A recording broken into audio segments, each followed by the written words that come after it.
ನನ್ ಪ್ರೀತಿಸ್ತಿಲ್ಲ ಅಂತ ಹೇಳಿದ್ನಲ್ಲ, ಅದಕ್ಕೆ ಈ ತರ ವರ್ತಿಸ್ತಾ ಇರ್ಬೋದು. ಒಬ್ಬ ವ್ಯಕ್ತಿಯ ವರ್ತನೆನ ನೋಡಿ ಅವ್ರ ಕ್ಯಾರೆಕ್ಟರ್ ಏನು ಅಂತ ನಮ್ಗೆ ಅರ್ಥ ಆಗ್ಬಿಡುತ್ತೆ ರಾಜಿ. ಅವರು ಕೆಟ್ಟೋರು ಒಳ್ಳೆಯವ್ರಲ್ಲ ಅಂತ ಹೇಳ್ತಿದ್ಯಲ್ಲ, ಒಂದು ಸಲ ಏನ್ ನಡೀತೋ ಅಂತ ನೆನ್ಪು ಮಾಡ್ಕೊ. ಅವತ್ತು ಪ್ರಶಾಂತ್ ನಿನ್ ಬಗ್ಗೆ ಯೋಚನೆ ಮಾಡ್ದೆ ನಿನ್ನ ಒಂಟಿಯಾಗಿ ಬಿಟ್ಟಿದ್ದಾಗ ನಿನ್ನ ಕಾಪಾಡಿ ಅಲ್ಲಿಂದ ಕರ್ಕೊಂಡ್ ಬಂದ್ರು. ನಡೆದಿದ್ದು ಜನರಿಗೆಲ್ಲ ಗೊತ್ತಾದ್ರೆ ನಿನ್ ಗೌರವ ಎಲ್ಲಿ ಹೋಗುತ್ತೋ ಅಂತ ಅವರು ಒದೆ ತಿಂದ್ರು. ಆದ್ರೆ ನಡೆದಿದ್ದನ್ನ ಹೇಳಲಿಲ್ಲ.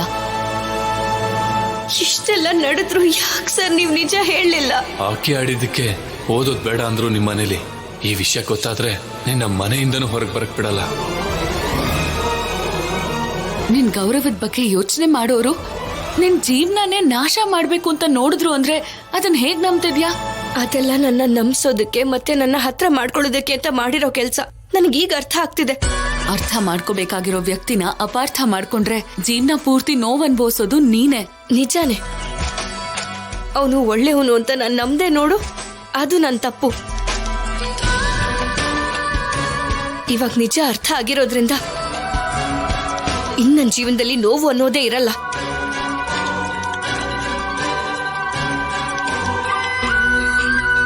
ರಾಜಿ, ಹಠದಲ್ಲಿ ಮಾತಾಡ್ಬೇಡ. ಶೌರ್ಯ ಸರ್ ತಪ್ಪು ಮಾಡಿದ್ದಾರೆ ಅಂದ್ರೆ ನನ್ಗೀಗ್ಲೂ ನಂಬೋಕಾಗ್ತಿಲ್ಲ ಅದನ್ನ. ಯಾಕಾದ್ಯ, ಯಾಕಿನ್ನೂ ಅವನನ್ನ ಸಮರ್ಥಿಸ್ಕೊಳ್ತಿದ್ಯಾ? ಅವನನ್ನ ಪ್ರಾಣಕ್ಕಿಂತ ಹೆಚ್ಚಾಗಿ ಪ್ರೀತಿಸ್ತಿದ್ದೆ. ಅವನಿಗೋಸ್ಕರ ನನ್ನ ಪ್ರಾಣ ಕೊಡೋದಕ್ಕೂ ಸಿದ್ಧವಾಗಿದ್ದೆ. ಅಂಥದ್ರಲ್ಲಿ ಅವನನ್ನ ಇಷ್ಟೊಂದು ದ್ವೇಷಿಸ್ತಿದ್ದೀನಿ ಅಂದ್ರೆ ನಿನಗೆ ಅರ್ಥ ಆಗ್ತಿಲ್ವಾ?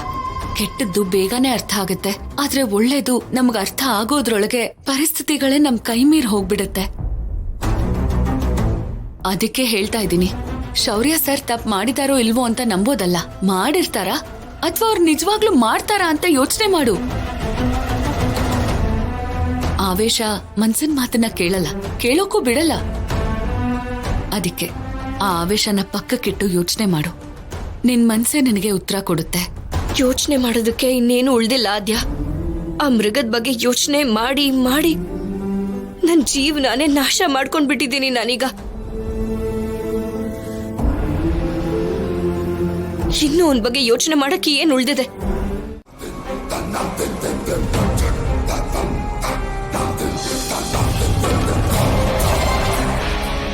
ರಾಜು, ಕಾಣಿಸದ್ನ ಅವನು ಮತ್ತೆ ನಮ್ ರಾಜಲಕ್ಷ್ಮಿ ತಂಟೆಗೆ ಬರಬಾರ್ದು ಅಂತ ಬುದ್ಧಿ ಕಲಿಸಿದ್ಯಾ? ಮೊದಲ ವಿಡಿಯೋನ ಇನ್ನೊಬ್ರು ಕಳಿಸ್ತಿರೋ ಹಾಗೆ ಫೋನ್ ಕಿತ್ಕೊಂಡ್ ಬಂದಿರ್ತಾನೆ. ಅಷ್ಟಕ್ಕೂ ಅವನು ಅನ್ನೋನೇ ಇಲ್ಲ ಅಂದ್ರೆ ಅವ್ನ ಫೋನ್ ಇದ್ದು ಏನ್ ಪ್ರಯೋಜನ ಅಮ್ಮ? ಭವನವ್ರೆ, ಅವನು ಸುಟ್ಟಾಕ್ ಬಂದ್ರ? ರಾಜಲಕ್ಷ್ಮಿಯಲ್ಲಿ ರಾಜಿ ಆದ್ಯ ಇಬ್ರು ಮೇಲ್ಗಡೆ ರೂಮಲ್ಲಿ ಇದ್ದಾರೆ. ರಾಜೇ, ರಾಜಲಕ್ಷ್ಮಿ,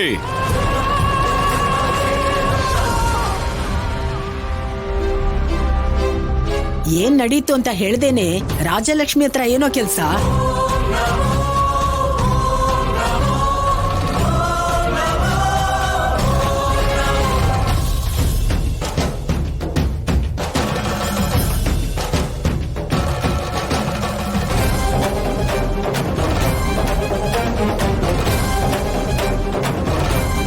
ಶೌರ್ಯ ಯಾರು ಅಂತ ಗೊತ್ತಾ? ಅವರು ನಮ್ ಹಾಕಿ ಕೋಚ್.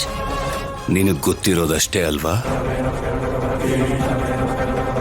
ನಿನಗ್ ಮಾತ್ರ ಅಲ್ಲ, ಎಲ್ರಿಗೂ ಗೊತ್ತಿರೋದಷ್ಟೇ.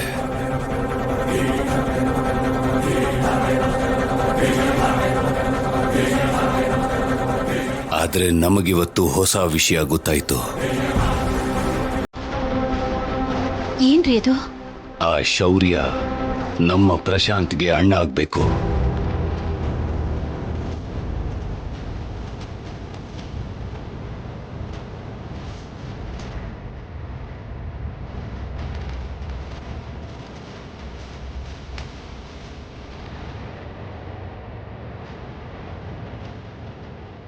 ಅವ್ರಿಗೆ ಪ್ರಶಾಂತ್ ಒಬ್ನೇ ಅಲ್ವಾ ಮಗ?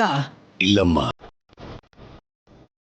ಪ್ರಶಾಂತ್ ಅವರ ಅಪ್ಪನ ಮೊದಲನೇ ಹೆಂಡತಿ ಮಗ ಶೌರ್ಯ.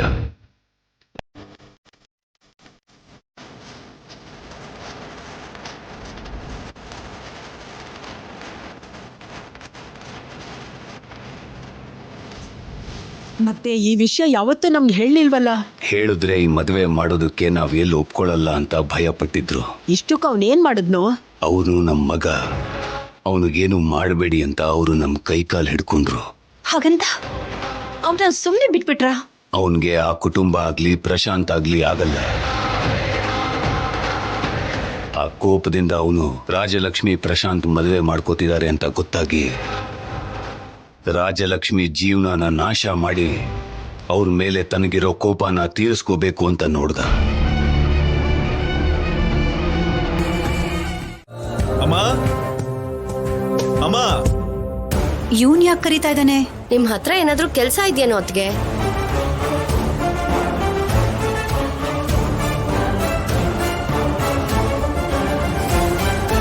ಏನಾಯ್ತು?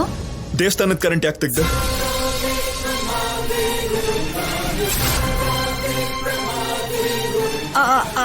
ಅದು ನಾನ್ ತೆಗದ್ನಾ? ಸುಳ್ಳು ಹೇಳ್ಬೇಡ ಅಮ್ಮ, ಪ್ರೂಫ್ ಇದೆ.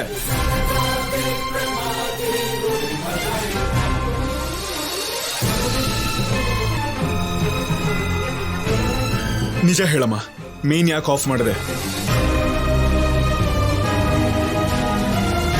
ನಾನು ಅದು ಕರೆಂಟು ಹೇಳಮ್ಮ.